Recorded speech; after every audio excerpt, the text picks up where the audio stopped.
Welcome to Heartspeak Podcast, episode 258, Our Amazing Bodies of Light. Well, hello there, wherever you are in the world. It's good to be back with you. And thank you for allowing me to share some information with you, especially today, when we're not only going to be looking at the light that our body gives out, but also at the end of this podcast, I'll be giving you a brief meditation that I'm sure you'll enjoy. So do stay around. Recently, I came across the work of Valerie Hunt, who has now passed over, but I met her and listened to her during the 90s and even into the early 20s, where I heard about her amazing work with what she calls bioelectromagnetism, the ability to record different images as to the energy that our body gives out, and how that changes due to interactions with people, nature, etc. I'll get into that. But it made me aware of how I see auras and how I've even taught other people to see auras. And it hasn't always been through the ability to see colors specifically, but to be able to sense energy, whether that's through your feeling body, or through your imagery, or through your hearing, or through your sense of smell. And all of these are six senses. And what's happened over the years that I've been helping people to listen to their intuition is that I've noticed that we all do it differently. Some people can pick up energy better with their hand. Some people can feel it better in their body. Some people can see it. And your way is perfect, as is mine. But over the years, as I've been asking people to look at energy, and it is not just one energy, there are many layers of energy, just as we have many layers of our subtle bodies, we will find that there's energy or light given out by our literally physical body, which is very tied into what we call the etheric body, very close to our physical body. Then our emotional body or our astral body gives out energy. Our mental body gives out energy. So there are so many different layers of this energy that we call our aura. And what I've seen that if I say to someone, just draw the colors of the aura, that doesn't give us the most specific understanding of this person's energy field, unless we interpret the color through the drawer, through the intuitive. In other words, I've heard people say, oh, you've got a red aura here, or you've got a blue aura here, and almost say to the individual that they're looking at, well, what does that mean to you? And I've said, no, you can't do it that way. You've got to actually say, I'm the one who chose the color red. So what does that mean to me? What does that symbolize for me? What does blue symbolize for me? So looking at colors of an aura, I don't think are as helpful unless you personally have an interpretation of that color. And that's what I've seen has happened with various machines that have been created to look at the aura, the electromagnetic field, etc. It's often been the creator of the machine who has decided on specific colors to mean certain things. I'm sure that makes sense to you. So for me, I tend to have a feeling that is very quickly interpreted into an image. It's hard to say which comes first, but I have this energy of sentience that then goes into imagery. So occasionally, I also get acoustic imagery, which I hear words and then I see an image. But it all happens very quickly. And sometimes I will feel that in my own body, maybe in my own chakras, and sometimes I will just see it external to me. So what Valerie Hunt was doing is, what is she picking up, or what is any intuitive person picking up when they are reading someone's aura? And this is the theme that I want to really go into today. And I really want you to think about, how do I pick up energy? What do I know about a person? And that's something I often say to someone is, are you psychic? I don't think so. Do you know something about someone else as they walk in a room? Or do you know something about someone? Yes. How do you know it? I don't know. I just know it. So then I suggest that you write it down or you draw it. In other words, having it just in your head is not enough to say that you are psychic. Being able to put it onto paper or however you wish to record this is really important. Because in that recording on the piece of paper, etc., you're then saying, wow, I am psychic. I have an intuitive knowing about people. And so this allows us then not just to say, wow, look how clever I am, but it also says, and how much of that person's energy am I then taking into myself? And is that then influencing my energy field, not just the ability to read someone? Make sense?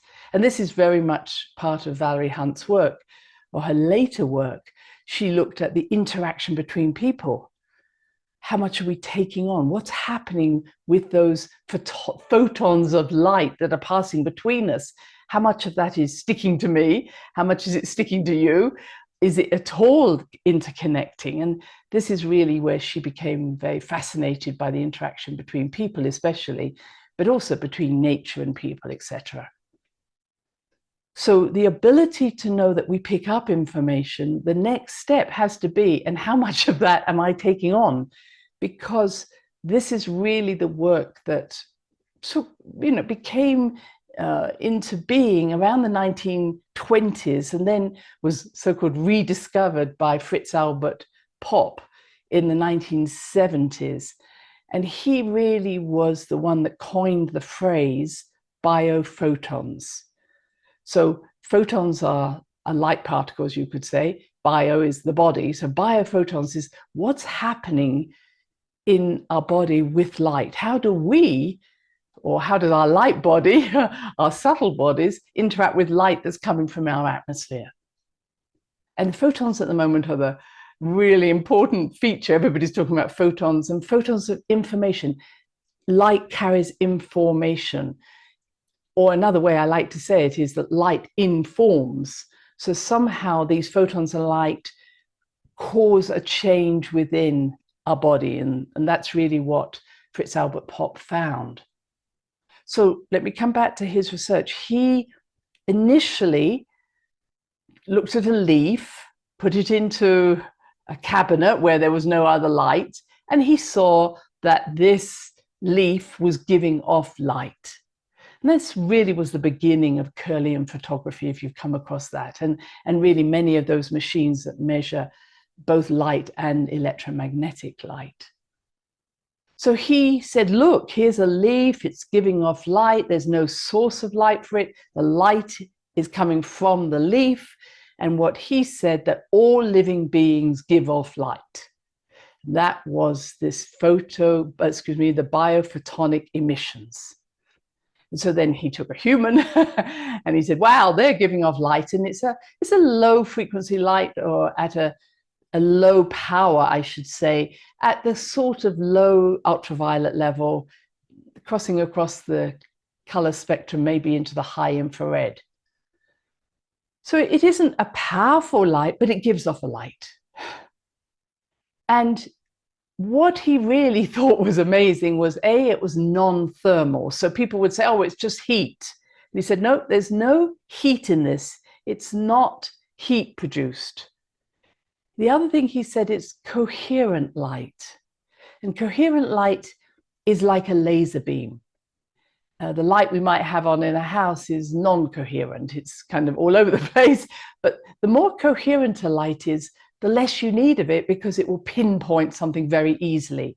And he said, this is amazing, that you can just take a few coherent photons and that will have an effect, whereas having a bright light on that spreads the light everywhere isn't as effective.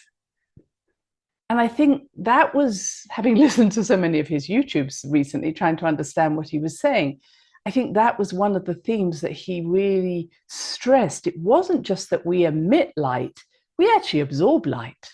Ta-da! So the understanding that you can emit light, and you emit light from your aura, from your physical body, yes, that's amazing. And that's now being used even in modern medicine to say, okay, how can we measure these biophotons that are being emitted to record someone's state of health? Because what they found was, and Pop found, was that the less coherent the energy was that came out, or in other cases, the more energy that came out, in other words, that the body had been producing energy due to this increase of energy intake, they aligned that with different illnesses such as cancer. Now, I don't necessarily want to go down that road. It's still in its infancy, the use of biophoton emission measurements, but that's happening. And many scientists are saying, well, this is very interesting because it now doesn't have to mean that we have to do MRIs or PETs. In fact, it's much cheaper and it's more specific. So the ability to pick up energy or illness within the energy field, which I really believe in, is very important. We don't have to wait till the person is sick. We can say, well, okay, there's a disturbance in this light field. What's going on? And that really is a wonderful part of the diagnosis. Of course, the healing with light comes later. But what Pop also said, and I want to come back to that, is we're absorbing light. And he thought this was amazing, as I do. And he said, I can't believe that just a few photons of coherent light can influence the DNA of a cell or the mechanisms within a cell to perform, and he says, 100,000 activities per second. I'm not sure if he measured all of those, but he said, wow, this light that comes in influences the cell, the activities of the cell, the DNA, to actually achieve much more than we could ever imagine within a second. And he said, what's even more amazing is that those photons then leave the body, and that's what is picked up in these imageries, these emissions. And he said, what could you imagine that light could have such an influence long before the brain does, long before the emotions do, long before the beliefs do, that light is constantly stimulating our cells, constantly stimulating our DNA. And now we're understanding our DNA is highly sensitive to photons. And remember, photons are light, but they're carrying information. And what we've understood now on the scale of research, which I won't go too deeply in today, is that for that to work, you need both a receiver and a transmitter, and DNA is that. So the ability is to both be able to receive information and transmit it around the body, transmit it wherever it needs. So everything is about sound or wavelength or receivers of light. Light, again, is just a different wavelength to sound. This is exciting. So it then took my mind, just very briefly, my mind went out to, well, what's happening when there's this increase in galactic photonic energy coming into our atmosphere, which is happening now. And this is why people are saying that these photons of light coming from way out into the galaxy, maybe even beyond, are influencing our DNA to wake up. So we are having, you could say, a reminder or an acceleration of high frequency or different frequency, it doesn't have to be high, but different frequencies of information are coming in through light waves and influencing our DNA at levels that we couldn't even imagine. And this is the waking up that's happening. And we're now emitting that light. So again, it's almost that it's waking up what we call our light body, but it's really just that as these higher frequencies enter our body and more of us awakens, then we're emitting higher frequencies. Make sense? And this is something that Valerie Hunt then went on to look at. She said, I can see people in her recordings, in her ability to take recordings. She said there are people who have very high frequencies of energy around them. And we might say, well, they're more spiritual, she said, but they have more difficulty dealing with day-to-day activities and get shocked by lower frequencies. And that might be some of you, sensitive to loud noises or different energies that you don't want. And she said, then there are people who have these lower frequencies, but have more vitality. Their body is healthier. but they're not so good with the high frequencies. They can't even hear them. And then there are people in the middle who have a range of energies. And, you know, she mentioned, and I have to accept as someone who has had cancer, she said people with high frequencies aren't always good at being angry, about owning their power, of having strong vitality. They're often a bit too passive. And I agree. She said, you know, changing the way in which you access your different levels is really important. It's not about having only high or only low. What's really becoming clear is the ability to access all those levels when appropriate is really important. So there's times to meditate and there's times for, you know, putting down your foot. And I often say to people, come on, you know, stamp your foot a few times. Oh, I don't know if I want to get angry. Stamp your foot, do some dancing, get some drumming going. It's not anger, it's moving energy and vitality through your cells. And then there's times to be quiet, calm, centered. And so she looked at all of this and she said, I can almost see a pattern always of not the illness, but the energy within the field that could lead to illness. And just as she said that variability, adaptability is the key to health, this is what heart math has shown, that heart rate variability is also a healthy sign. In other words, beat to beat should not be the same all day. Your body should be able to adapt. And so your heart rate will just slightly change depending on your circumstances. That's healthy. Having a solid every 72 beats a minute for the rest of your life is not good. They say we are not metronomes. We're not actually supposed to be the same all the time. And I think that when we are the same all the time, there's almost a depression of our energy, isn't there? Where there are no highs and lows. And so it's almost a type of depression where there's stagnation. So getting ourselves fired up is really healthy. Getting ourselves calmed down is really healthy. And you can use colors like blue is calming, purple is high, red is active, but all of these energies are important. So this is the work that became fascinating, that this increase of energy that's coming into our atmosphere is waking up parts of us. And what I really want to stress, it's not just waking up all those high frequencies so that we're out there meditating, it's also waking up maybe some of our vitality, our power, our passion. So really checking in with ourselves and saying, what is my body needing today? And that's where in my color meditation we've done in previous podcasts, I've said, okay, bring red into your body and see where it wants to go. Don't send it to the base chakra, etc., just because you think that's where it should go. Let it go to the head if you want. So go through the range of rainbow colors and just let them go wherever they need, because we need all of it. We need the whole spectrum and beyond, the whole octave. So just moving on and just really finalizing this. Fritz Albert Popp talked about biophotons, the emission of light, but he also talked about the absorption of light, which is why I'm saying this is so important. Others went into the idea of, if we are actually absorbing light, are we absorbing it not in a linear pattern, but in a pattern, maybe a more holographic pattern? What Valerie Hunt talks about, a fractal pattern. She's saying we are not made up of circles and lines and triangles. We're made up of fractals. In other words, energy upon energy upon energy, and that changes depending on who we're resonating with, doesn't it?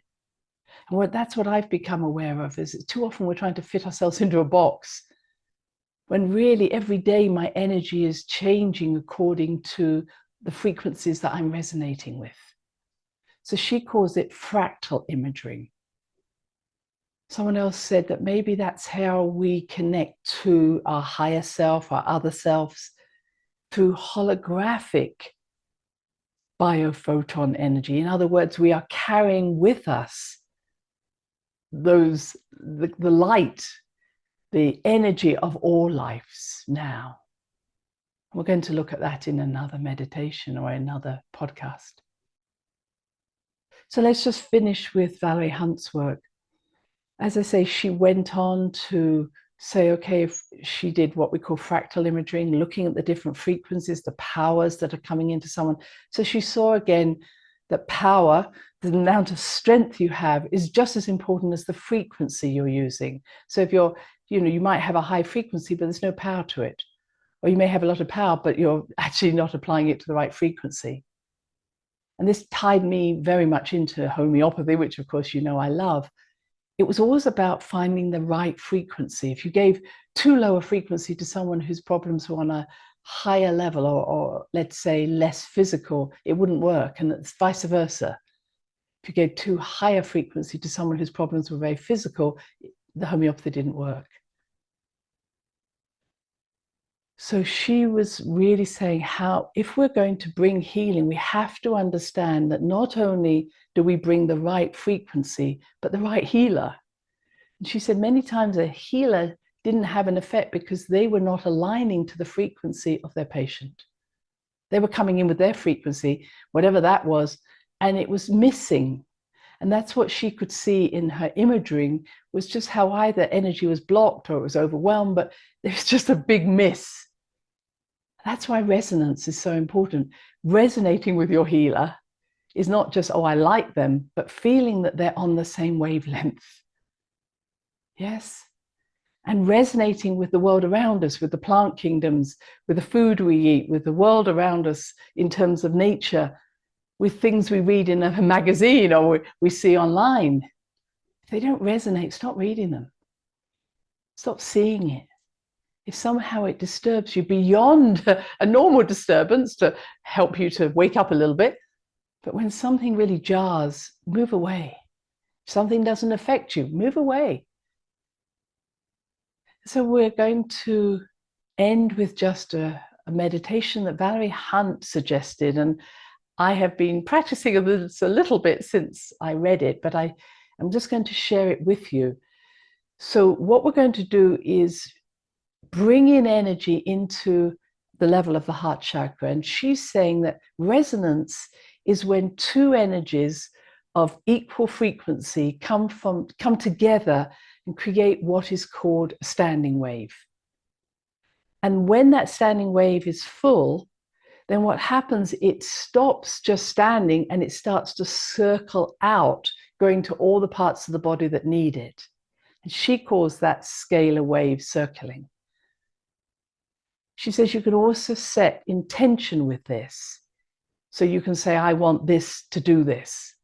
But I'd be careful with intention because our belief system come in. So we could say, oh, I want health, but inside your heart is, or yourself is saying, oh, I don't think I'll ever be healthy. Or I want wealth, but your poverty consciousness keeps telling you something different.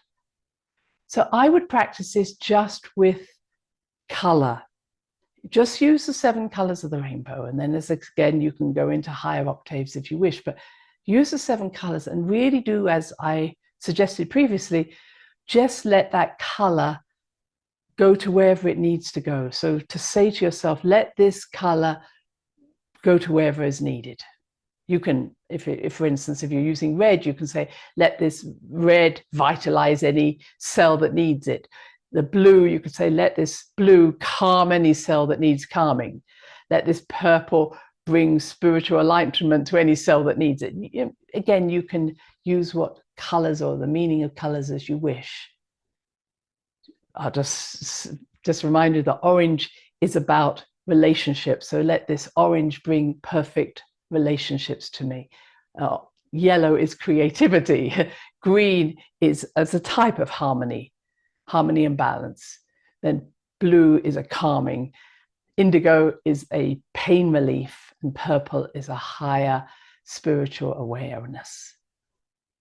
Okay, so she suggests you lie on the floor, you put your hands out to the side. I've done it also sitting.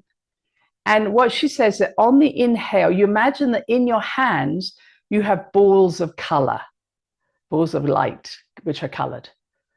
And on the inhale, you breathe those colors in to your heart chakra. And then you breathe out a little bit, not all the way. Then you breathe in again, bring that color from that ball of light. You can almost see the ball of light moving along your arm into your heart. And then just breathe out a little bit. And you keep breathing in and little out. And you'll feel the energy increase, that color that you're bringing in within your chest. It's more and more stays there until your heart or your chest is full of that color. When it's full, you will start to realize there is no space in your vessel for any more of that color. And you start to see the color start to spiral out in all directions, front, back, side, like a sphere or a spiral of color. And you say, let this color go to wherever is needed today.